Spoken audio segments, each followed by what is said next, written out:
दोस्तों, कातिल जब हैवानियत पर उतरता है तो हैवानियत की सारी हदें पार कर देता है। ऐसा ही आज की कहानी में भी है। आज की कहानी में, और ये क्राइम की एक सच्ची कहानी है। आज की कहानी में एक ही परिवार के 6 लोगों को मौत के घाट उतार दिया जाता है। और मरने वालों में आप यकीन नहीं करेंगे, सिर्फ बड़े नहीं थे, छोटे छोटे मासूम बच्चे भी थे। आखिर कौन था वो दरिंदा जिसने ये कत्लेआम मचाया था? और क्या थी उसकी रंजिश उस परिवार से जिसकी वजह से उसने छोटे छोटे मासूम बच्चों को भी नहीं बख्शा? तो जानेंगे हम आज की पूरी कहानी में। लेकिन उससे पहले नमस्कार दोस्तों, मैं एडवोकेट आरडी आपका चैनल पर स्वागत करती हूँ और उम्मीद करती हूँ कि आप सब लोग स्वस्थ होंगे, सुरक्षित होंगे। दोस्तों, अगर आप अपने इस परिवार में नए हैं या अभी तक आपने चैनल को सब्सक्राइब नहीं किया है तो मेरी हम्बल रिक्वेस्ट है कि सबसे पहले आप चैनल को सब्सक्राइब कर लीजिए और इसके साथ ही बेल आइकन ज़रूर प्रेस करें फर्दर नोटिफिकेशन के लिए। और इसके साथ ही कहानी में लास्ट तक बने रहें और कहानी के बारे में आपकी क्या राय है कमेंट करके ज़रूर बताएं। और हाँ, आपके कमेंट्स के जवाब मैं वीडियो के लास्ट में ज़रूर दूंगी। थोड़ा सा तबीयत जो है वो ठीक हो रही है। उम्मीद करती हूँ कि सोमवार या मंगलवार तक आपके कमेंट्स के जवाब वीडियो के माध्यम से डेली मिलने लग जाएंगे। तो चलिए दोस्तों, आपने जितना सहयोग बना के रखा है उस सहयोग के लिए तहे दिल से धन्यवाद। अब आपका समय नहीं लेते हैं और जानते हैं कि आखिर ये कत्लेआम की पूरी कहानी है क्या। उत्तर प्रदेश के सीतापुर में 11 और 12 मई की दरमियानी रात एक घर में मौत का तांडव हुआ। उस घर में रहने वाले एक ही परिवार के 6 लोगों को मौत के घाट उतार दिया जाता है। मरने वालों में घर के बड़े ही नहीं बल्कि वहां रहने वाले छोटे छोटे बच्चे भी शामिल थे। इस हत्याकांड ने पूरे जिले को हिलाकर रख दिया। जिसने इस घटना के बारे में देखा और सुना उसे यकीन नहीं हो रहा था कि कोई भी ऐसा हो सकता है जो इतनी बेरहमी से किसी को मार सकता है। वहीं अब पुलिस ने इस सामूहिक हत्याकांड को करने वाले हत्यारे का खुलासा किया है। क्या था पूरा मामला? लोगों के बीच कानाफूसी होने लगी थी। बुजुर्गों, महिलाओं और बच्चे वहां का दृश्य देखकर स्तब्ध थे। सिर से पांव तक ढकी लाशें एक एक कर निकाली गई थी, एम्बुलेंस में लाद दी गई। उनकी संख्या 6 थी, जिनमें 2 लाशें बच्चों की भी थी। एक बच्चा पूरी तरीके से जख्मी था। सबसे पहले सबको अस्पताल ले जाया गया। कुछ समय में ही उपस्थित लोगों को लाशों के बारे में भी पता चल गया। ये लाशें सिंह परिवार के सदस्यों की थी। लोगों के बीच इस बात की कानाफूसी होने लगी थी कि परिवार के एक ही शख्स ने नशे में माँ, पत्नी और अपने 3 बच्चों की हत्या कर दी है और फिर उसने खुद भी गोली मारकर आत्महत्या कर ली है। उसने पहले माँ को गोली मारी, इसके बाद पत्नी को हथौड़े से कूट कर मार डाला, फिर तीनों बच्चों को छत से फेंक दिया। उत्तर प्रदेश के सीतापुर जिले में रामपुर मथुरा स्थित पल्हापुर गांव में बड़े आकार के आधा दर्जन से अधिक कमरों वाले 2 मंजिला मकान और उसके आसपास की चहल पहल दूर से ही अपनी भव्यता, खुशहाली और खुशियों की कहानी कह रही है। उसके अहाते में खेती किसानी के आधुनिक सामान, ट्रैक्टर आदि के अलावा आने जाने के लिए निजी गाड़ियां अक्सर देखी जाती थी। उसमें रहने वाला परिवार 2 हिस्सों में बटा हुआ था।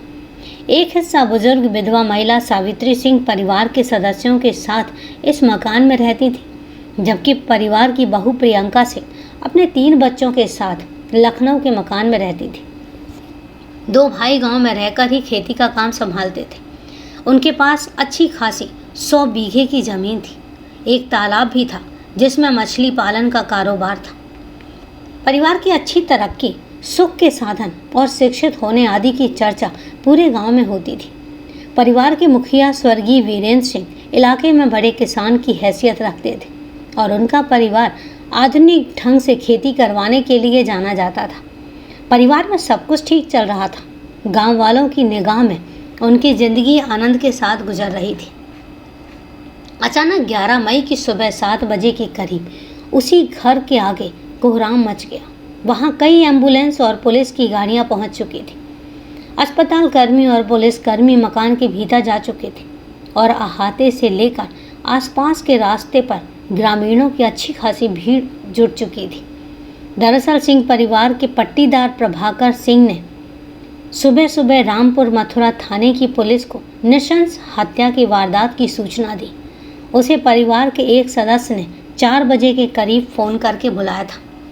इस वारदात की जानकारी मिलते ही मौके पर सीओ, इंस्पेक्टर समेत काफ़ी पुलिस फोर्स मौके पर पहुंच गई थी। फॉरेंसिक टीम भी मौके पर पहुंचकर जांच पड़ताल करने लगी। पहली जांच के अनुसार वारदात को 42 साल के अनुराग सिंह ने अंजाम दिया था। वह परिवार समेत रहता था और मरने वालों में सावित्री सिंह 62 वर्ष, अनुराग सिंह 40 वर्ष, प्रियंका सिंह 40 वर्ष, अश्विनी 12 वर्ष, जबकि छोटा लड़का आदिक 8 वर्ष और अश्वी 10 वर्ष उस वक्त तक जीवित था। पहली जांच के बाद सीओ महमूदाबाद दिनेश शुक्ला के अनुसार आत्महत्या करने वाला शख्स अनुराग सिंह नशे का आदी था। परिवार वाले उसे नशा मुक्ति केंद्र ले जाना चाहते थे और इसे लेकर रात में विवाद हुआ और जो काफ़ी बढ़ गया। अनुराग सिंह ने नशे की आदत के बारे में पड़ोसियों ने भी जानकारी दी। उन्होंने बताया कि अनुराग सिंह नशा करता था और अक्सर वह शराब पीकर ही घर आता था। उसके घर से हमेशा झगड़ने की आवाज़ें आती थी।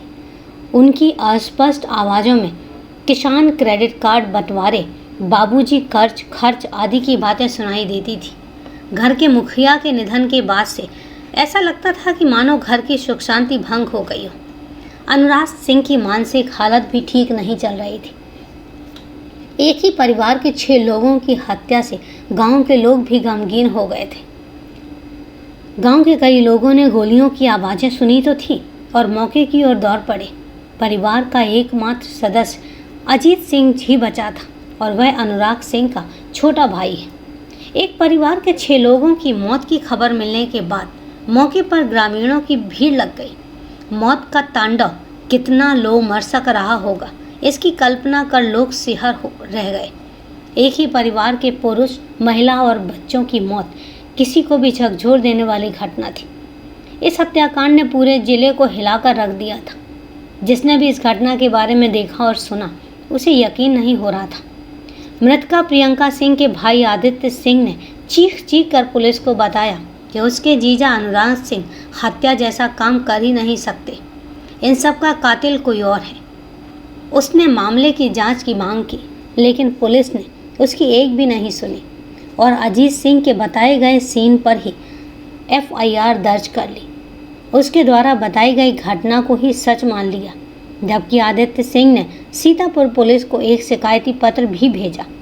उसने आरोप लगाया कि अनुराग सिंह का भाई अजीत सिंह और नौकर इस अपराध में शामिल हो सकते हैं।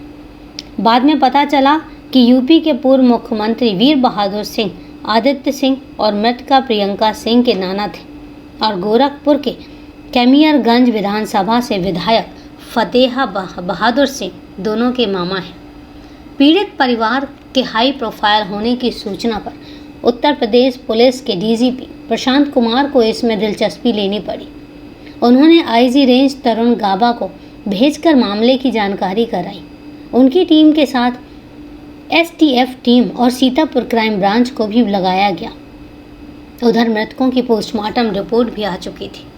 रिपोर्ट देखकर पुलिस आश्चर्यचकित रह गई। आदित्य का दावा सही साबित लग रहा था। सीतापुर का पल्हापुर कांड की परतें अब धीरे धीरे खुलकर सामने आने लगी। पुलिस ने इस हत्याकांड की 5 दिनों तक गहन तफ्तीश की। इस बीच सभी मृतकों की पोस्टमार्टम रिपोर्ट भी आ चुकी थी। रिपोर्ट चौंकाने वाली थी, जिसमें पता चल गया कि अनुराग ने आत्महत्या नहीं की है। उसके बाद ही उसके छोटे भाई अजीत सिंह को गिरफ्तार कर लिया। पोस्टमार्टम रिपोर्ट में अनुराग सिंह के सिर में 2 गोलियां लगने और हथौड़े से वार किए जाने की बात का खुलासा हुआ, जिससे यह साफ हो गया कि सभी के सभी 6 मौतों के जिम्मेदार अनुराग सिंह नहीं, कोई और है। इस बाबत पुलिस ने अजीत सिंह, उसकी पत्नी विभा सिंह और दूसरे नाते रिश्तेदारों और गांव वालों से लंबी पूछताछ की। कॉल डिटेल्स, फ़ोन की लोकेशन चेक करने से लेकर मौका वारदात पर मिले तमाम सबूतों का बारीकी से मुआयना किया।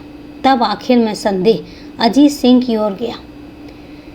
उत्तर प्रदेश की राजधानी लखनऊ से करीब 90 किलोमीटर की दूरी पर जिला सीतापुर है। अनुराग सिंह और अजीत सिंह दोनों भाइयों के पास दिवंगत पिता वीरेंद्र सिंह का पुश्तैनी मकान और करीब 100 बीघा खेती की ज़मीन है। इस ज़मीन पर खेती बाड़ी का जिम्मा अनुराग सिंह संभालते थे। उनके पास एग्रीकल्चर से BSc की डिग्री थी। वैसे अनुराग सिंह IAS बनना चाहते थे। इसके लिए उन्होंने प्रयागराज और दिल्ली में रहकर कोचिंग भी की थी। सफलता नहीं मिलने पर वह खेती बाड़ी के काम में लग गए। खेती में वह आधुनिक तकनीक का इस्तेमाल करते थे और इस बार भी उसने पूरे खेत में तरबूज की फसल उगाई थी।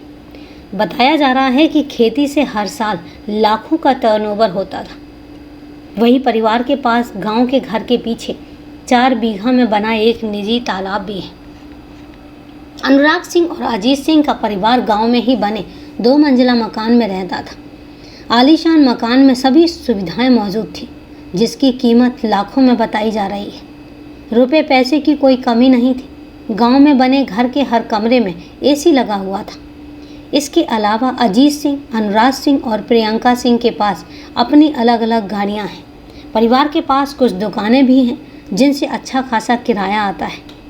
अनुराग सिंह की लखनऊ के अलीगंज क्षेत्र में सरगम परिसर में एक कोठी भी है, जिसकी कीमत करीब 1 करोड़ रुपए आंकी गई है।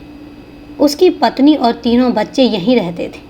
तीनों बच्चे लखनऊ के पब्लिक स्कूल CMS की अलीगंज ब्रांच में पढ़ते थे।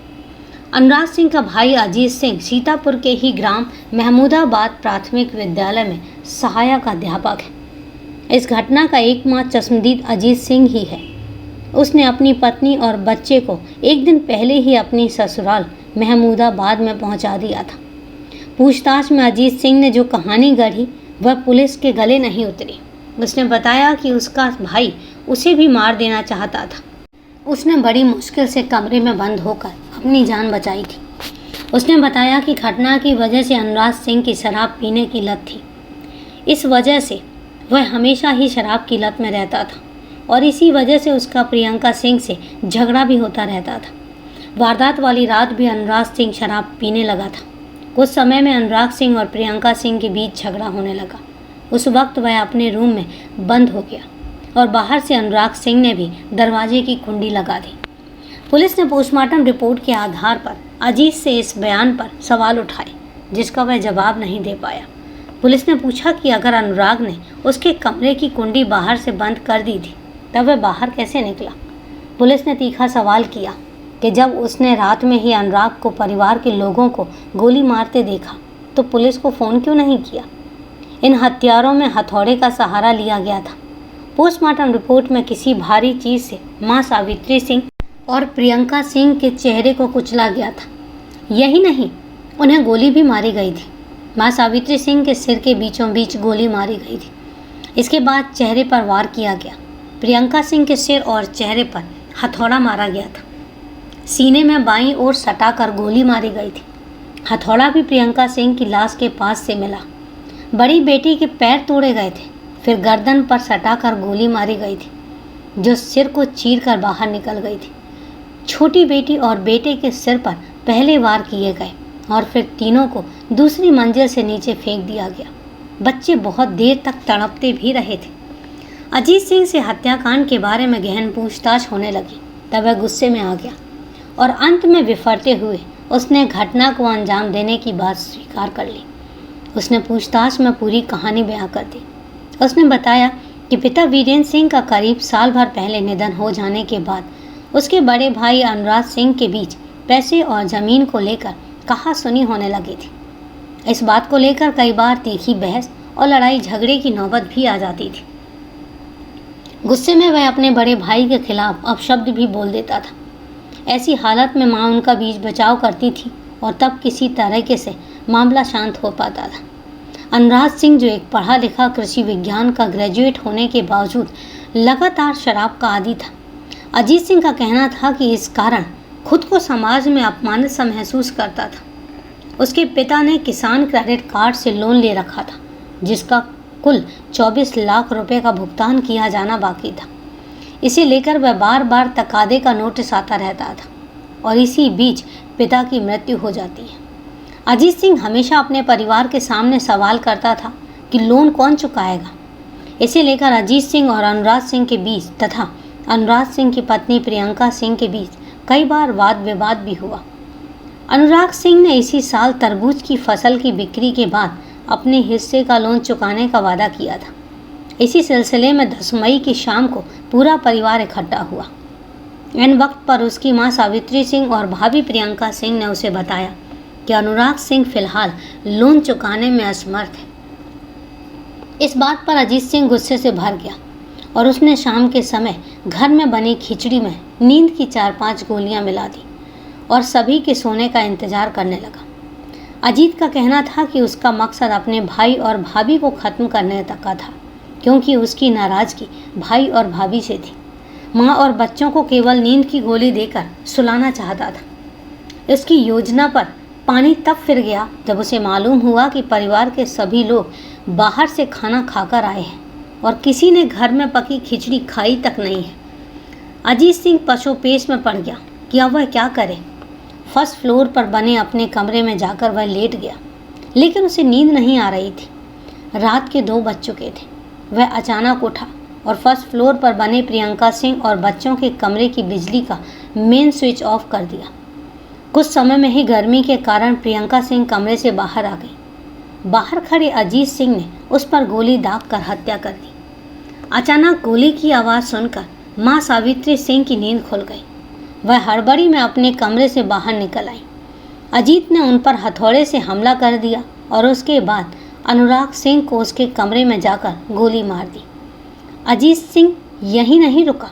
माँ, भाभी और भाई की हत्या के बाद अनुराग की बड़ी बेटी को यह समझाने की कोशिश की कि उसके पिता ने माँ और पत्नी की हत्या कर खुदकुशी कर ली है, किंतु बड़ी लड़की यह मानने को तैयार नहीं हुई और चीखने चिल्लाने लगी। उसके चीखने पर अन्य दोनों बच्चे भी चिल्लाने लगे। अजीत गुस्से में आ गया और उसने तीनों को बारी बारी से छत पर ले जाकर मार डाला और छत के नीचे फेंक दिया। फिर नीचे आकर इस हत्याकांड की जानकारी अपनी पत्नी समेत अन्य रिश्तेदारों व गांव के कुछ लोगों को फ़ोन करके दे दी। सभी को फ़ोन कॉल सुबह 4 बजे के आसपास किया गया। करीब 5 बजे अजीत सिंह के पड़ोस में रहने वालों के चिल्लाने पर गांव के लोग धीरे धीरे जमा हो गए। अजीत सिंह के रिश्तेदार मौके पर पहुंच गए। उन्होंने देखा कि 2 बच्चों की मृत्यु तब तक नहीं हुई थी। उनके शरीर में कुछ हरकत बाकी थी। ग्रामीण दोनों बच्चों को अनुराग सिंह की कार द्वारा महमूदाबाद ले गए और वहां पहुंचते ही एक बच्चे की मृत्यु हो गई। जब वहां से एक बच्चे को ट्रॉमा सेंटर लखनऊ भेजा गया, उसकी भी रास्ते में ही मौत हो गई। जांच में पाया गया कि इस वारदात को अंजाम देने वाला अकेला अजीत सिंह ही था। घटना के समय अजीत सिंह की पत्नी, साला, ससुर, बहन, बहनोई, ताई के दोनों लड़के और अन्य प्रमुख रिश्तेदार अपने अपने घरों में थे। इस कारण घटना में उसकी संलिप्तता का सच नहीं मिला। मौके पर भी ऐसा कोई अन्य मोबाइल नंबर एक्टिव नहीं पाया गया। मौके पर पुलिस टीम द्वारा क्राइम सीन रिक्रिएशन भी किया गया, जिससे अजीत सिंह के बयानों की सत्यता परखी गई और जिसे पहली नज़र में ही सही पाया गया। हत्याकांड को अंजाम देने वाले अजीत सिंह ने काफ़ी क्रूरता दिखाई। उसने बताया कि सबसे पहले अपनी भाभी के सीने पर गोली मारी थी। गोली की आवाज़ सुनकर जब उसकी माँ पहुंची, तब उन पर भी हथौड़े से वार करके घायल कर दिया और फिर उनको गोली मारी थी। इसके बाद अनुराग और उसके बाद ऊपर के कमरे में सो रहे तीनों बच्चों को मौत के घाट उतारा। कुछ देर वह घायल माँ के पास बैठा रहा, फिर अचानक उनका सिर हथौड़े से कूट डाला। पुलिस को दिए गए बयानों के अनुसार अजीत को सबसे ज़्यादा नाराज़गी प्रियंका सिंह से थी, इसलिए वह 10-11 मई की रात असलहा और हथौड़ा लेकर उनको ही मारने के लिए छत पर गया था। अजीत ने पुलिस को बताया कि मां को मारने का इरादा नहीं था, लेकिन वह अचानक से सामने आ गई और इसीलिए उसने उन पर भी वार कर दिया।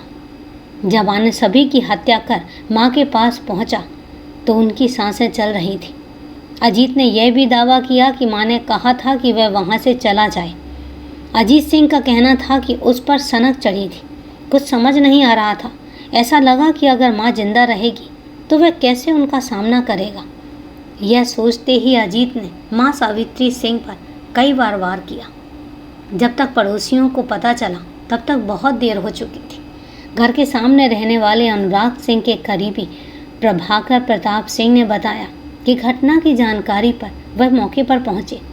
बच्चों की सांसें चलने का हवाला देकर उन्होंने अनुराग सिंह के भाई अजीत से कार की चाबी मांगी, लेकिन आधे घंटे तक चाबी मिली ही नहीं। बाद में अनुराग सिंह की गाड़ी की चाबी मिल गई और वह गांव के अमरेंद्र सिंह, निर्मल व राजू के साथ तीनों बच्चों को लेकर महमूदाबाद CHC गए। यहाँ से वो लोग उन्हें लेकर लखनऊ भागे। तब गाड़ी में पहले बेटी खत्म हुई और इसके बाद अस्पताल पहुँचने पर बेटे ने भी दम तोड़ दिया। बताते हैं कि बेटा कुछ बोलने की कोशिश कर रहा था, वैसे उसे मरा जानकर ऊपर से फेंका गया था। फिर भी यदि समय से उपचार मिल जाता तो वह घटना की हकीकत बता सकता था। तो दोस्तों, यह है एक दिल दहला देने वाली कहानी। कहानी को लास्ट तक सुनने के लिए आपका तहे दिल से धन्यवाद। जब आप इस कहानी को लास्ट तक सुनेंगे तो आपका भी दिल दहल जाएगा और सोच में पड़ जाएंगे कि आखिर संपन्न परिवार में भी कुछ लोगों की मानसिकताएं ऐसी भी होती हैं, पर ये हकीकत है। तो चलिए दोस्तों, आज के लिए इतना ही। और हाँ, आपके कमेंट्स के जवाब मैं जल्दी ही वीडियोस में दूंगी। तो आज के लिए इतना ही। कल फिर मिलते हैं क्राइम की एक सच्ची कहानी के साथ। तब तक के लिए सेफ रहें, सुरक्षित रहें और अपना ध्यान रखें। जय हिंद दोस्तों, जय भारत।